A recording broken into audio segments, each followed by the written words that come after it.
अस्सलाम वालेकुम। Legal lecture के साथ हम मौजूद हैं।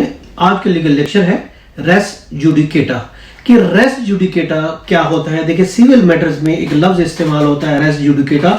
आज हम देखना चाहते हैं जिसको सेक्शन 11 सीपीसी में, पाकिस्तान सिविल प्रोसीजर कोड में सेक्शन 11 में इसको डिफाइन किया गया। इसके बारे में बताया गया है कि रेस जुडिकेटा होता क्या है। देखिए, जो कि res judicata is the base on fundamental concept of law.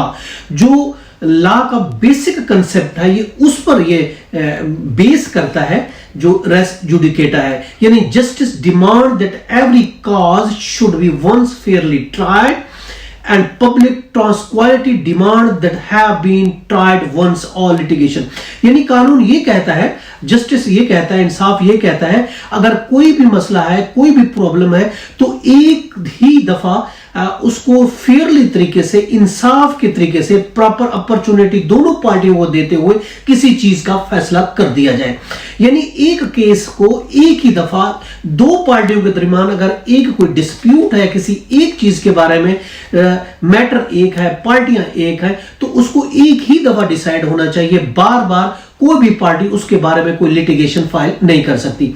एक मैटर एक दफा हल हो जाता है, तमाम चीजें हल हो चुकी होती है, फैसला हो चुका होता है और फैसला फाइनल हो जाता है, तो उस सूरत में कानून ये कहता है, रेस जुडिकेटा ये कहता है कि आप दोबारा वो केस फाइल नहीं कर सकते। अब रेस जुडिकेटा को, इसको हम जो कि एक लैटिन लफ्ज ए थिंग्स एट जज कहा जाता है, जो कि एक क्लेम प्रिकल्शन इसको कहा जाता है। इसको रेस जुडिकेटा में इसके मीनिंग्स अगर हम देखते हैं, इसका मतलब है मैटर डिसाइडेड, यानी वो केस, वो मैटर जो पहले से डिसाइड हो चुका हो।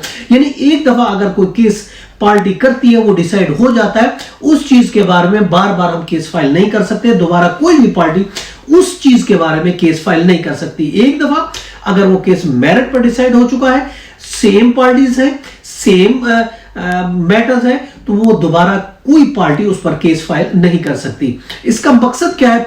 प्रिंसिपल इसके रेस जुडिकेटा का प्रिंसिपल ये है कि एक fair administration of justice provide किया जाए और इसके अलावा ईमानदारी से प्रिवेंट किया जाए फ्रॉम एब्यूज, यानी honesty to prevent the law from abuse, कि बार बार लॉ का अब्यूज ना किया जाए, बार बार लॉ में केस फाइल नहीं किया जाता है। एक दफा जब एक मैटर हल हो जाता है, एक दफा केस खत्म हो जाता है, फाइनल डिसाइड हो जाता है दो पार्टियों के दरमियान, तो वो बार बार सिविल केस फाइल नहीं कर सकते। इसमें जो इंपॉर्टेंट बात रेस जुडिकेटा में आती है वो ये है कि ये सिर्फ अप्लाई होता है सिविल केसेस में, और ये जबकि क्रिमिनल केसेस में इसकी रिस्ट्रिक्शन है। क्रिमिनल केसेस में रेस जुडिकेटा ऐड नहीं होगा, ये याद रखें, सिर्फ ये होगा सिविल मैटर्स में होगा। क्रिमिनल में तो कोई अगर कोई नया जुर्म करता है तो नई काज ऑफ एक्शन बनती है, तो बार बार अगर कोई जुर्म करता है तो बार बार केस फाइल हो जाएगा।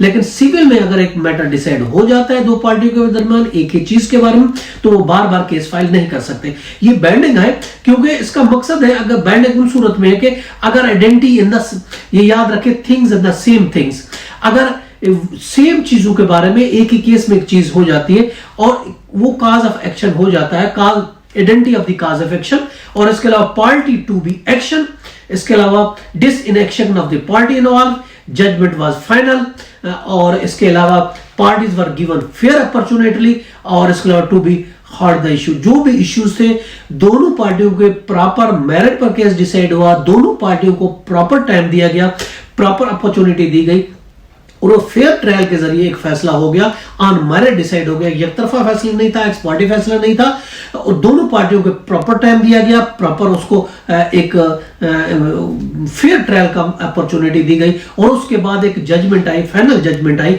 तो उसके बाद अब दोबारा उस केस के बारे में आप केस फाइल नहीं कर सकते। इसको कहा जाता है रेस जुडिकेटा, यानी मैटर ऑलरेडी डिसाइड, जो ऑलरेडी डिसाइड हो गया हो तो उसको बार बार हम केस फाइल नहीं कर सकते। This was today legal lecture.